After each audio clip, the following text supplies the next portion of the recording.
Bueno, señores, ya me avisan de que casi está listo el discurso del expresidente Leonel Fernández. Como saben ustedes, fue grabado hace poco. Ahí va. Pueblo dominicano, me dirijo a ustedes esta noche porque estoy consciente que debido a las tensiones suscitadas por el intento de reformar la Constitución de la República con el propósito de hacer posible la reelección presidencial, hay mucha intranquilidad y nerviosismo en distintos sectores de la vida nacional y mucha angustia y ansiedad dentro de las filas del Partido de la Liberación Dominicana.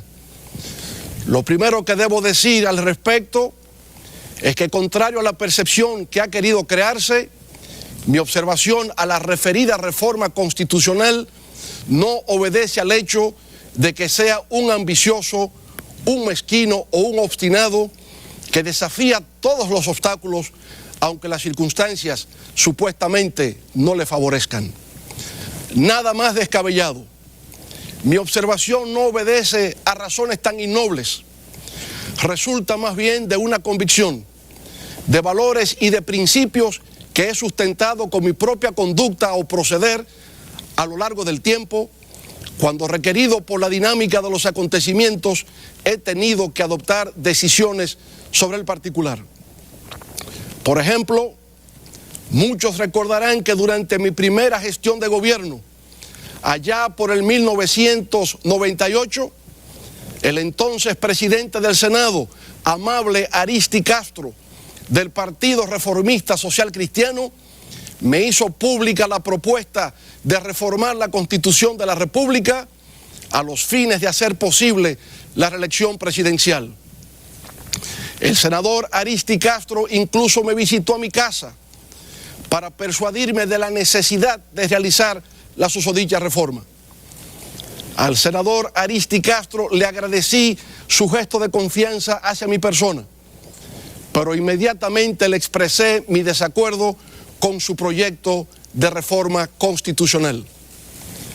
Pero el senador reformista no se daba por vencido.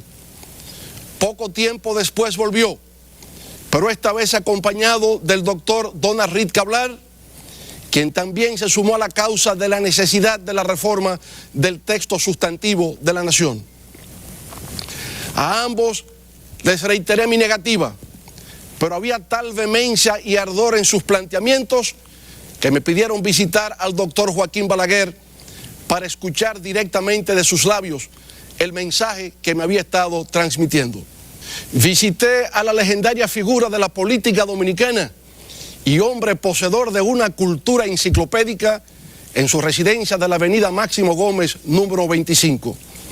Allí conversamos sobre diversos tópicos, pero muy especialmente sobre el tema que nos concernía, el de la reforma constitucional para viabilizar la reelección presidencial. Escuché con gran atención e interés al viejo zorro de la política discernir sobre la inevitabilidad de modificar nuestra carta sustantiva en razón de las graves amenazas de inestabilidad y retroceso que se cernían sobre el país ante la posibilidad de que la oposición saliese triunfante en las urnas. En todo caso, lo que le manifesté en medio de la gratitud y el respeto fue mi desacuerdo, fundamentado en el hecho de que no me parecía aconsejable modificar la Constitución para beneficio propio. Y en razón de que la última vez que en la historia de la República se había intentado hacerlo, en la época de Horacio Vázquez, le abrimos las puertas a la larga tiranía de Rafael Leónidas Trujillo. Mis argumentos no parecieron convincentes. No estuvo satisfecho con mi decisión, pero finalmente la aceptó. Acordamos mantener la comunicación ante cualquier otra eventualidad. Nos dimos un fuerte abrazo y finalmente nos despedimos. Como siempre, tomé la decisión que entendía correcta, guiado por mis principios. Años más tarde, con el apoyo de más de 2 millones de votantes, por primera vez en la historia electoral de la República Dominicana, sin tener que haber modificado la Constitución, retornamos al poder en el 2004. Con este triunfo del pueblo dominicano, desde el gobierno logramos recuperar la confianza que estaba completamente perdida. Se redujo la tasa de cambio, que de 57 pesos por cada dólar se colocó de manera inimaginable a tan solo 28 pesos por cada dólar. La inflación bajó, la economía se estabilizó y volvió a crecer por encima del 7% del Producto Interno Bruto.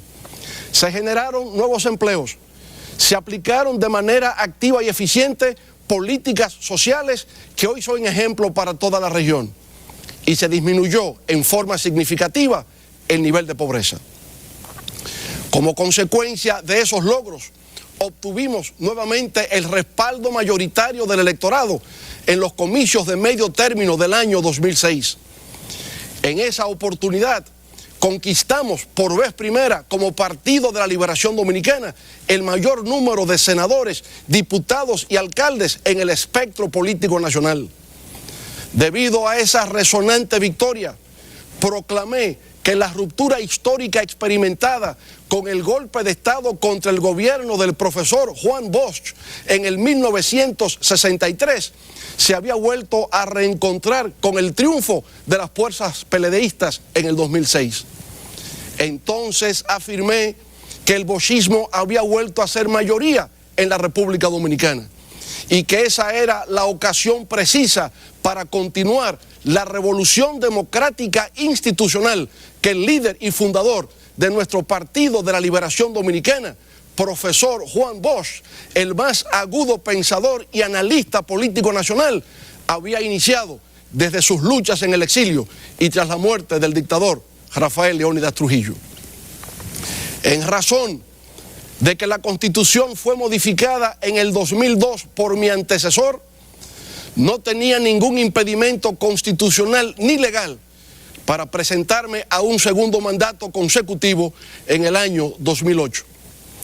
Así lo hice, obteniendo nuestro Partido de la Liberación Dominicana un nuevo triunfo, a pesar del impacto de la crisis económica global que condujo a un incremento inusitado de hasta $147 el barril de petróleo y a alzas desmesuradas del precio de los alimentos, fruto de la especulación financiera de contratos a futuro de productos básicos.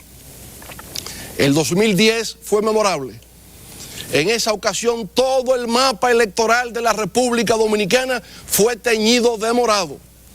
Se había logrado lo que nunca antes organización política alguna había alcanzado en la historia política de la República Dominicana. Haber ganado 31 de las 32 provincias del país. Todo eso, naturalmente, era posible por la estabilidad, el crecimiento, el desarrollo, el progreso, la modernización, la institucionalización y el bienestar que venía experimentando nuestro país bajo la conducción del Partido de la Liberación Dominicana. Los representantes de organismos multilaterales, las delegaciones diplomáticas acreditadas en el país, las agencias calificadoras de riesgo, los diversos núcleos empresariales, los dirigentes sindicales, los visitantes extranjeros y los compatriotas que retornaban al lar patrio, todos solo expresaban palabras de encomio y de asombro frente a los cambios que se erigían ante sus ojos como testigos de excepción. Y así, de esa manera, las agujas del reloj se movían de manera indetenible hacia la celebración de nuevos comicios presidenciales en el 2012. Pero desde un año antes, en el 2011, la efervescencia de la campaña empezó a sentirse. Se realizaban distintos actos en favor de una nueva reelección. Las diversas encuestas que se hacían nos colocaban como favoritos para ganar en primera vuelta. Como parte de esos eventos, 27 senadores me giraron una visita al Palacio Nacional solo con el propósito de expresarme su solidaridad y apoyo ante cualquier decisión que adoptase con respecto al tema de la reelección. Igual ocurría con la mayoría de los diputados y alcaldes de nuestra organización política, quienes querían arrimar sus hombros y hacer causa común conmigo ante la eventualidad de una nueva candidatura presidencial. Finalmente, aconteció lo insólito. Se celebró un solemne, apasionante y masivo acto en el Centro Olímpico Juan Pablo Duarte para hacer entrega de 2.400.000 firmas de ciudadanos en el que se nos solicitaba aceptar una nueva candidatura a la presidencia de la República por el Partido de la Liberación Dominicana.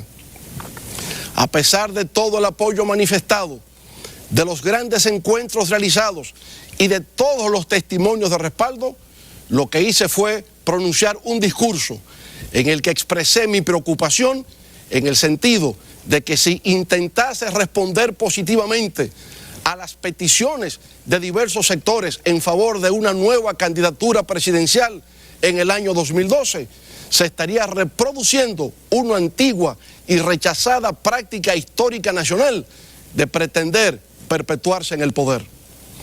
No es esta la primera vez que lo digo.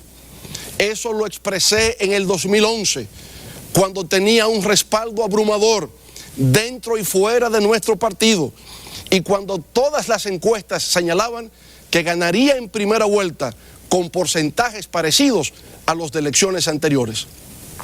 A pesar de todo eso, no cambié la Constitución para reelegirme. No lo hice en el 1998, cuando me pedían a voz en cuello que me amarrara los pantalones. Ni lo hice en el 2011, cuando no claudiqué ni ante el reclamo de las multitudes, ni ante los números de las encuestas. La razón era muy sencilla. No lo hice por mi profundo respeto por la Constitución de la República y por mi inocultable temor de que la democracia, por la que tanta sangre se ha derramado, fuera a sucumbir una vez más. En el 2012 hice lo que me correspondía hacer, tanto por mi condición de presidente del Partido de la Liberación Dominicana, como por lo que me dictaba mi propia conciencia, que era apoyar en cuerpo y alma a nuestro candidato presidencial, compañero Danilo Medina, a los fines de que pudiera coronar con éxito sus aspiraciones de subir las escalinatas del Palacio Nacional.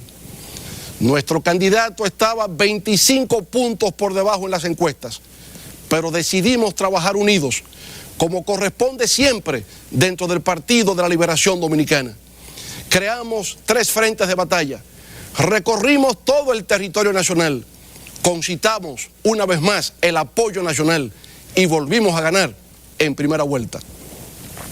Sé que en determinados círculos de opinión se sostiene el argumento de que el propósito de la reforma a la Constitución del 2010 fue el de rehabilitar mis posibilidades de retorno al poder. Nada más incierto. La reforma constitucional del 2010 no se hizo con esa finalidad. Al revés, esa fue una reforma integral, pactada con todos los sectores de la vida nacional, mediante un mecanismo de consulta popular, como no se había hecho nunca en la historia nacional, que abarcó la casi totalidad de la Carta Sustantiva, motivo por el cual muchos abogaban que se hiciese bajo la forma de una asamblea constituyente. En lo concerniente al actual sistema de elección presidencial, no fue mi criterio el que prevaleció, fue el de otras fuerzas que consideraron que era más adecuado volver al modelo alternativo de la Constitución del 1994 que continuar con el mecanismo impuesto en la reforma del 2002. Pero mi desapego y desinterés por ocupar cargos no proviene únicamente de haber desestimado en 2 ocasiones reformar la Constitución para reelegirme.